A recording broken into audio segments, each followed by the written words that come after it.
Women and the Supreme Court. The history of women in the Supreme Court goes all the way back to 1981, when Sandra Day O'Connor was nominated as the first female justice. However, it goes back even farther.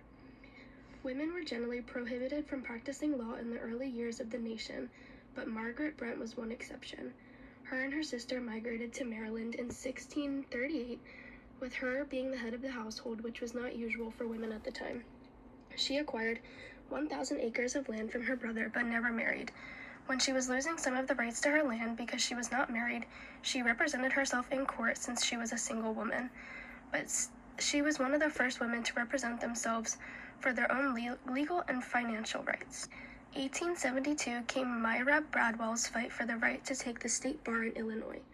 Women were continuously denied admission to both law schools and state bar associations. When the Illinois Supreme Court denied Myra Bradwell's admission to the Illinois bar in 1872, she filed a petition with the United States Supreme Court to appeal the decision.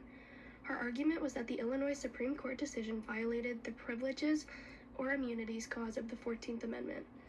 In the opinion of Bradwell v. the State of Illinois, the Supreme Court held that Illinois refused to grant a woman a license to practice law and did not violate any provision of the United States Constitution, and further held that the right to practice law in a state court is not a privilege or immunity of citizenship within the meaning of the first section of the 14th Amendment. A concurring opinion from Justice Bradley stated that civil law, as well as nature herself, has always recognized a wide difference in the respective spheres and destinies of man and woman. Man is, or should be, a woman's protector and defender, and that women are unfit for many of the occupations of civil life. In 1876, Belva Lockwood returned to the Supreme Court with the aim of gaining admission to the United States Supreme Court bar.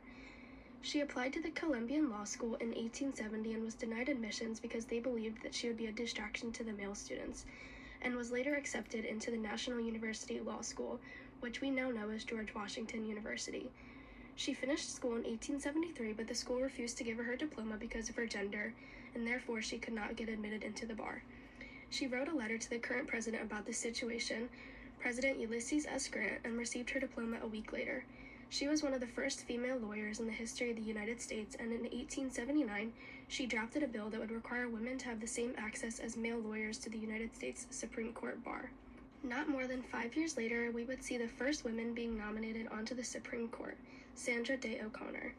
In the 1980 presidential campaign, Ronald Reagan promised to appoint the first woman to the Supreme Court, and he did so on August 19th of 1981. She spent 25 years on the court, playing a critical role in decisions on abortion, affirmative care, the death penalty, and numerous other cases. Both her and Ruth Bader Ginsburg, the second woman nominated to the Supreme Court, faced much gender discrimination to get to the places where they are today. Ginsburg attended Cornell University, then Harvard Law, and then Columbia Law. She began teaching at law schools and taught courses on gender-based discrimination. She believed that sex stereotyping was unconstitutional and limited women's opportunities. Between 1972 and 1978, Ruth Bader Ginsburg argued 6 cases before the court involving sex stereotyping and won 5 of them. In 1976, in Craig v. Boer, the court finally accepted her view that gender-based legal distinctions deserved heightened scrutiny.